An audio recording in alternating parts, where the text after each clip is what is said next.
दोस्तों, अगर आपने नरपिशाच का पार्ट 1 नहीं देखा तो कहानी में आगे बढ़ने से पहले वो देख लीजिए। उस वीडियो का लिंक आपको आई बटन पर मिल जाएगा।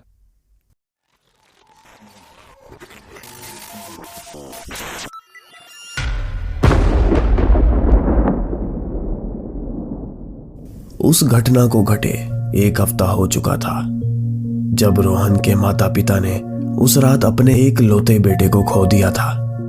रोहन के घर आज हर तरफ सन्नाटा छाया हुआ था। उसकी माँ एक जगह बैठी हुई थी, उसकी आंखों में आंसू थे। रोहन के पिता पुलिस स्टेशन गए हुए थे क्योंकि आज ही चंबा में नए एसएचओ की पोस्टिंग हुई थी। उनका नाम विजय था। विजय शहर में पला बड़ा था और वो भूत प्रेत में नहीं मानता था।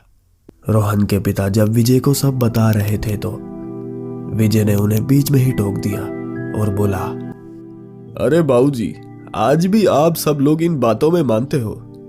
ये जरूर किसी जंगली जानवर ने किया होगा। आप परेशान मत हो, हम उसको जिंदा या मुर्दा पकड़ लेंगे। जिस पर रोहन के पिताजी ने हाथ जोड़कर विजय को कहा, नहीं साहब, आप कृपा करके उस जंगल में मत जाना। मैंने तो अपना बेटा खो दिया है। मैं नहीं चाहता कि कोई और भी अपना बेटा खो दे। जिस पर विजय ने कहा, आप टेंशन ना लो, घर जाओ और पुलिस को अपना काम करने दो। रोहन के पिताजी के जाने के बाद विजय ने मीटिंग बुलवाई और सभी पुलिस वालों को कहा, जवानों, हम कल उस जंगल में जाएंगे और उस जानवर को पकड़ कर रहेंगे। ये सुनकर जो कांस्टेबल्स उसी गांव में रहते थे उन्होंने डर के मारे कहा, अरे सर, आपसे हाथ जोड़कर निवेदन है, आप उस जंगल में ना जाओ। सालों से उस जंगल में कोई नहीं जाता, खासकर रात में। अब जब वो बच्चे उस जंगल में गए थे तो वहां हर तरफ खून पड़ा था। सिर्फ एक ही बच्चा बच के निकला है, बाकी तीनों की तो लाशें भी नहीं मिली। विजय ने इस पर गुस्से से कहा, तो ठीक है, तुम लोगों में से जो नहीं जाना चाहता वो यहीं रुके और बाकी मेरे साथ चले। अगले दिन विजय उन 7 पुलिस वालों के साथ जंगल की ओर निकल पड़ा। जंगल में पहुंचकर विजय ने कांस्टेबल से उस घटना वाली जगह का पूछा तो कांस्टेबल विजय को वहां ले गया। विजय और 7 पुलिस वाले वहां पहुंचकर उस जगह जानवर को पकड़ने के लिए जाल बिछाने लगे। उन लोगों ने जमीन पर खड्डा खोदा और खड्डे के ऊपर की जानिब एक बकरे को लाकर बांध दिया। शाम तक वो लोग अपना काम कर चुके थे। अब बारी थी उस जानवर का इंतजार करने की। सभी लोग ऊपर पेड़ों पर चढ़ गए और इंतजार करने लगे। इंतजार करते करते बहुत रात हो चुकी थी। वो सभी अब थक चुके थे। विजय ने इस पर सबको इन्फॉर्म किया कि हम 1 घंटा और इंतजार करेंगे, उसके बाद ग्रुप बनाकर जंगल में जाएंगे। थोड़ी देर बाद एकदम से किसी की उस खड्डे में गिरने की आवाज आई। सभी नीचे उतर कर आए और देखा तो उस खड्डे में तेंदुआ था, जो कि उन्हें देखकर डर और गुस्से से दहाड़ने लगा। विजय ने उस लेपर्ड को ध्यान से देखा तो वो समझ गया यह आदमखोर नहीं है, क्योंकि विजय को जंगली जानवरों की समझ थी। विजय ने उन पुलिस वालों को लेपर्ड को बेहोश करके निकालने के लिए कहा तो 2 पुलिस वालों ने बेहोशी की गोली से उसको बेहोश कर दिया और विजय और 4 पुलिस वाले उस खड्डे में उतरकर उस लेपर्ड को ऊपर ले जाने लगे कि इतने में उनको एक जोरदार दहाड़ने की आवाज आई, जो उनको झाड़ियों से सुनाई दे रही थी। वो आवाज सुनकर जो पुलिस वाले ऊपर पेड़ पर चढ़कर बैठे थे, डर के मारे उन्होंने अपनी बंदूक बाहर निकाल ली। अब विजय और बाकी पुलिस वाले भी ऊपर आ गए थे। उन्होंने उसी आवाज की ओर गोलियां चलाना शुरू कर दी तो उन झाड़ियों में से कोई भागा, जिस पर विजय ने सबको 2 ग्रुप में बांटकर उसको पकड़ने को कहा। तो अब वो लोग 4-4 के 2 ग्रुप बनाकर उस जानवर को ढूंढने लगे। विजय और 3 पुलिस वाले उस जानवर को ढूंढ ही रहे थे कि अचानक उनको गोलियों की आवाज सुनाई दी, जो दूसरी दिशा से आ रही थी। तो वो भी उसी दिशा में बढ़ने लगे।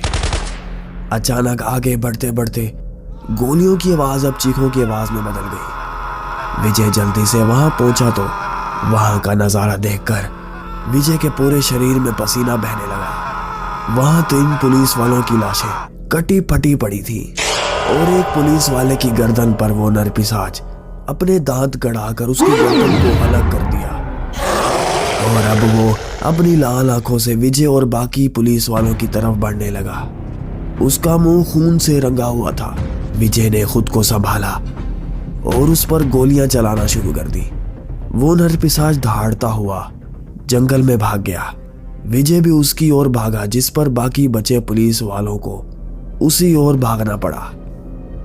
वो लोग उस ओर भाग ही रहे थे कि एकदम से उस जानवर ने पीछे से एक पुलिस वाले को पकड़ लिया और अपने बड़े बड़े नाखून उसके पेट के आर पार कर दिए। अब सिर्फ 3 लोग बचे थे, विजय और बाकी 2 लोग अब भागकर थक चुके थे। तभी एक पुलिस वाला बोला, अरे साहब, ये गांव वाले सच बोल रहे थे।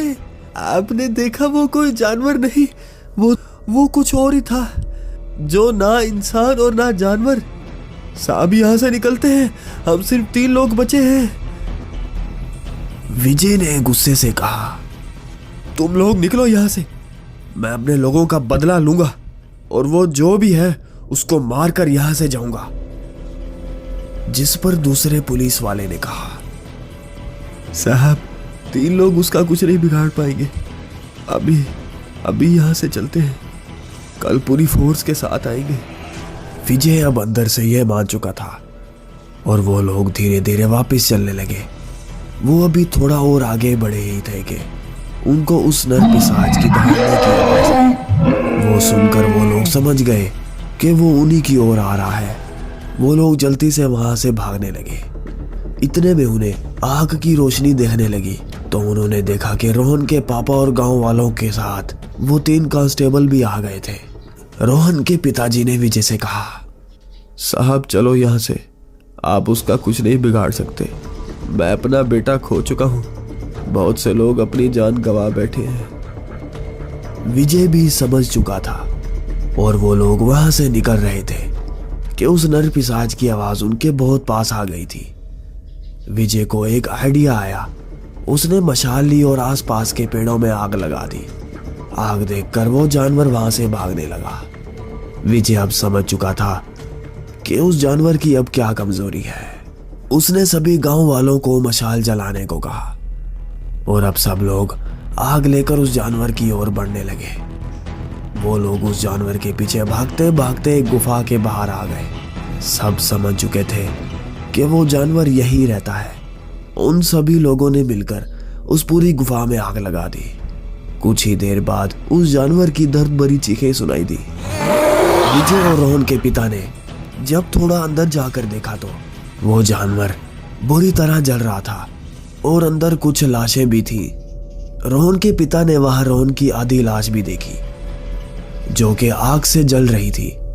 अब सबने मिलकर उस गुफा को बाहर से बंद कर दिया। अब रात ढलने लगी और सुबह हो रही थी। वो सभी लोग अब वापस आ चुके थे। रोहन के पिताजी को ऐसा लग रहा था मानो उन्हें इंसाफ मिल चुका हो। इस बात को 1 साल हो चुका है। लोगों ने अब उस जंगल में जाना शुरू कर दिया है, पर कल ही सुनने में आया है कि कुछ टूरिस्ट उस जंगल में रात गुजारने गए थे, पर अभी तक उनका कुछ अता पता नहीं। क्या वो नरपिशाच? चैनल को सब्सक्राइब करें और बेल आइकन हिट करें ताकि हमारी हर आने वाली वीडियो आप तक पहुंच सके।